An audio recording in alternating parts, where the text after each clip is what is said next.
Hey, beautiful. I'm Alexis Coakley. I go by the handle My Reflection, and if you're watching this, I'm a reflection of you, you're a reflection of me, we're all a reflection of we. So, I recently finished reading this book, The Seven Spiritual Laws of Success by Deepak Chopra. And, honey, it took me a while I think started reading this book when I first moved into my place, and that was back in February, but I just kept it in my bathroom, and I would read it, occasionally when I was using the toilet instead of scrolling or just, I don't know, child. But yeah, so I kind of wanted to break it down into different chapters. So I think I'm going to do a video per chapter. And a lot of the stuff made sense. Like, okay, Deepak.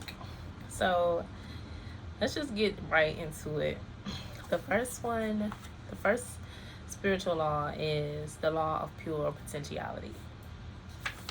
And I'm just going to be going through, I underlined and I took some notes. So the first spiritual law is the law of pure potentiality. And it says that our essential state is one of pure potentiality. So we're all one, like universe, one sound. Everything is connected. And it says the field of pure potentiality is pure consciousness. It is the field of all possibilities and infinite creativity. So the first thing I underlined was knowing who we really are gives us the ability to fulfill any dream we have, because the same field that nature uses to create a forest, a galaxy, or a human body can also bring about the fulfillment of our desires. And what really caught me with that one is knowing who we really are gives us the ability to fulfill any dream we have. Because if we have a dream, or if we have a inclination to something, or something is drawing us towards it, 9 times out of 10 times out of 10, we're supposed to be doing that. Like, that is what we're supposed to be doing. And if we know that about ourselves, we're going to gravitate toward that thing. We're not going towards it. We're not going to question it. We're not going to think twice about it. We may think twice about it, but we're eventually going to do it. We're going to go fulfill that dream that we have, because everything that is here, like, you ever seen a forest or just a tree and just thought about how it came from one seed and it just grew? Or the clouds, the sky, rain, like everything that is here, that same force that created all this stuff is within us. You know what I'm saying? And it can bring about anything we desire, literally. Then he says, therefore, success in life depends on knowing who we really are. You can't fulfill your purpose or walk on your life path or your journey if you don't know who you are, if you don't know what you're here for, if you don't know your desires, if you don't know what you're interested in, what you are meant to do, what your purpose. You can only be successful if you know your purpose, because success looks different for everybody. Because some people are meant to be successful construction workers, one of those. Some people are supposed to be models. Some people are supposed to be managers. Some people are supposed to be cooks. You know what I'm saying? So success is going to look different for each and every person. Some people are just supposed to exist. You know what I'm saying? Or tell stories or guide others. You can't be successful in your own way unless you truly know who you are. And it wasn't until I really found out who I was, like, or even had a little increase in my self-awareness, because I wasn't always the most self-aware person, but it wasn't until then that I started feeling successful.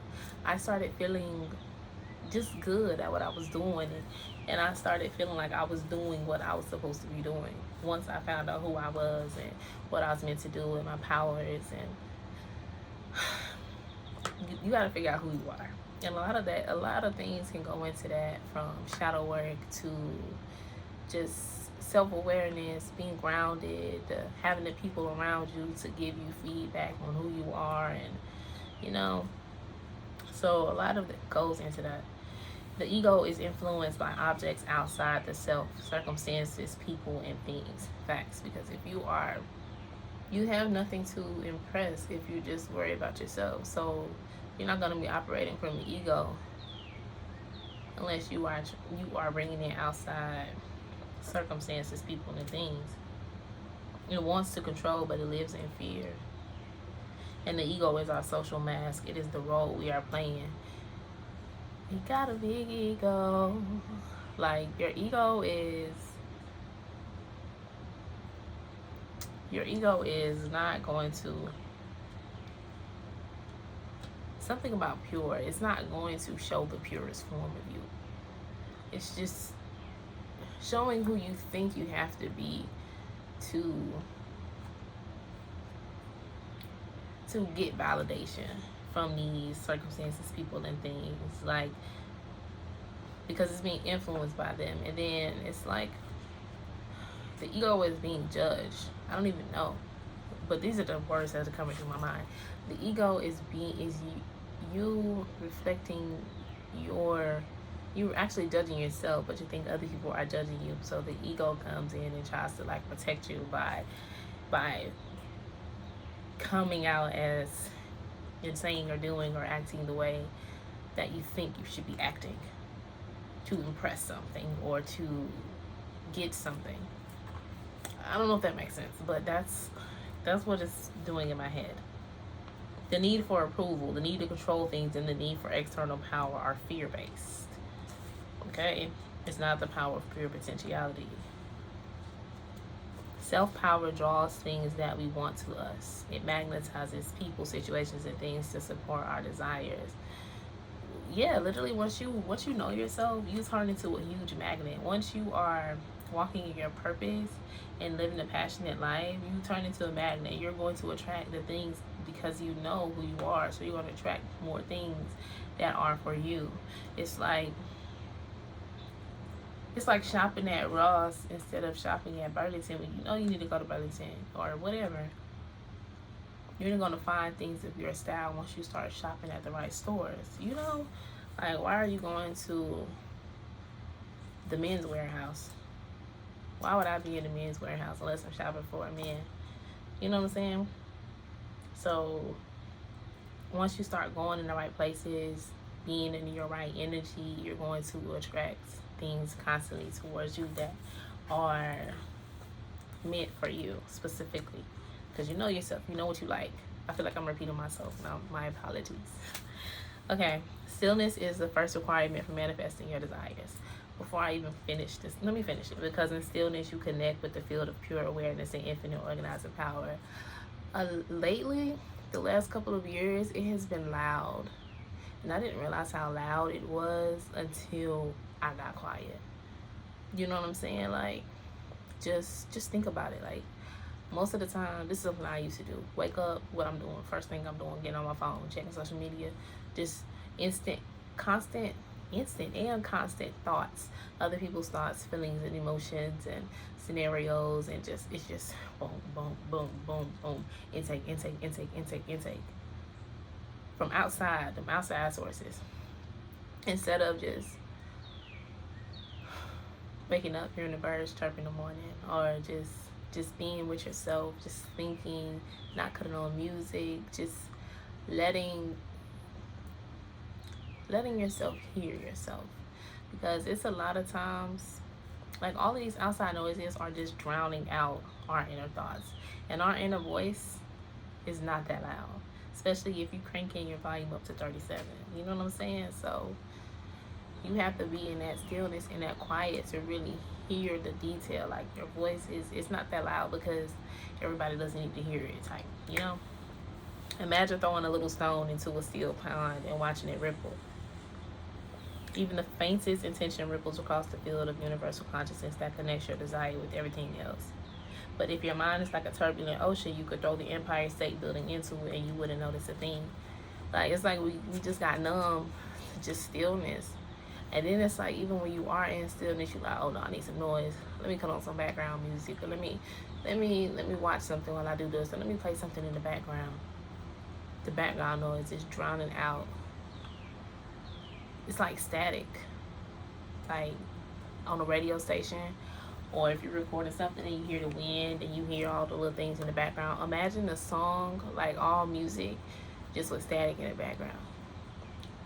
Oh, that's a good one. It's so much static, and you know you gotta mess with the stations, go up a little bit or down a little bit, turn a little knob so you get to the right point so it can just be clear whatever is playing.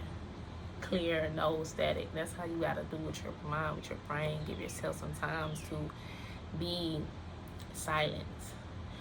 You cannot hear yourself over all the noise. If somebody try to talk to you with his music blasting, you're like, huh? What'd you say? And then all of a sudden you say it and it get quiet. You know, you've seen them scenes in the movies and the TV shows.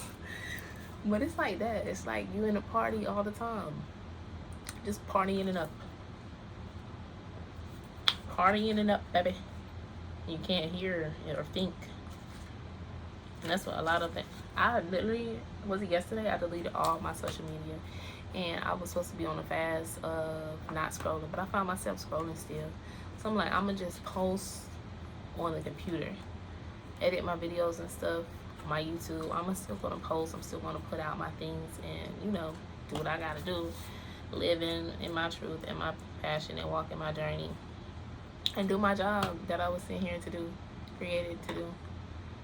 But I am letting too much outside noise. I feel like when I don't have that outside noise coming in, it's so much more that I get done.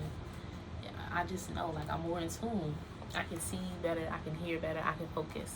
I can focus without the outside noise. Okay. Practicing non-judgment is another way to experience the law of pure potentiality. That's another thing that I had to work on for real. Just like not judging anybody about anything. Because so what? So what? Through the practice of non-judgment, you silence your mind and access your inner stillness. Facts. When you're constantly judging things as right or wrong, good or bad, you create a lot of turbulence in your internal dialogue. And that's what it feels like. When something happens, you can't instantly go to judge it. And just, instead of just letting it be, like, it is what it is, okay? It's like, it's just a contest. Why are we judging things constantly? Like, I am not on the judge panel. I am not here to judge anything. It is what it is. They are who they are. I don't judge you, baby. Don't judge me. Okay? You feel me? Don't judge me, because I ain't perfect, honey. So that's another thing I had to realize. I don't want anybody judging me, so I'm going to try my best not to judge other people. Like, instinct, of course, coming from a place of judgmenting, being judgmental. The first thing, I'm judging. But once you catch yourself, even if you catch yourself after the fact, just catching yourself like, that was not nice, or that was not called for, then eventually you just want to stop judging people and allow people to be who they are. Because even sometimes, like, just think about all the things that you would be judged for. The things that you've done, the things that you thought of, the things that you said, who you used to be. And that goes into, like, not judging yourself too, because you gotta stop judging yourself first. It'll be easier for you to stop judging other people once you stop judging yourself. And once you see yourself in other people, especially in the actions that you're judging them on, like, you've been there before, or you've been somewhere similar. So, like, yeah, you know, through the practice of non-judgment, did I say that already? You silence your mind and access your inner stillness. Yeah, I said that. By observing nature, you begin to sense the harmonious interaction of all the elements and forces of life. It just slows down so much.